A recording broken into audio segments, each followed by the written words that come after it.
कॅनासलाही झाला रे. मकामध्ये कॅनालाही बक्कळ होऊन गेला. यंदा आहे ना पाऊस आहे ना लवकर चालू झाला आणि त्याच्यामुळं आहे ना जो पाऊस जून महिन्यात चालू व्हायला पाहिजे होता तो डायरेक्ट आहे ना काही चालू झाला मे महिन्यात.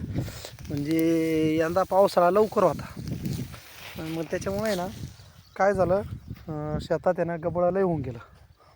मग एवढं गबळं झालं का डायरेक्ट काही विषयच नाही.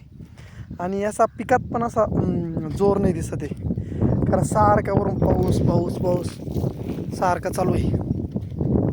त्याच्यामुळं मग हे बा दुधळी घेऊन येतात. एवढी मोठी दुधळी होऊन गेली काही नादच नाही करायचं दुधळीचा. एवढी दुधळी झाली आणि कॅना पण भरपूर आहे. हे बा चला कॅनाचे हे बा बघा काय करणार. आणि टिंजरनी जातो कॅना पण मग टिंजर मारायला टाईम आहे.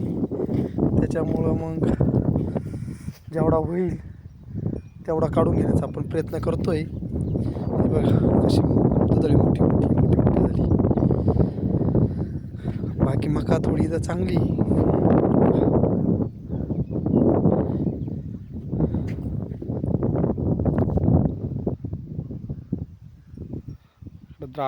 द्राक्षाचा बाग आहे ते सोयाबीन आहे. कॅना खूप गेलाय खूप कॅना झाला.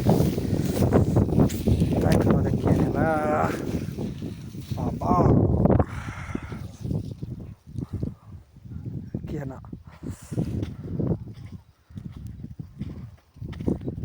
बक्कळ कॅना झाला.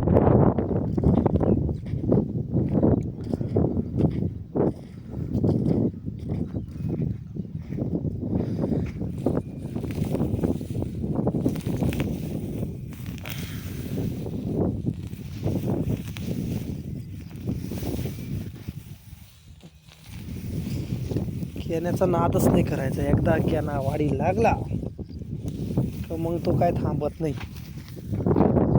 खूप फास्ट वाढतो तो.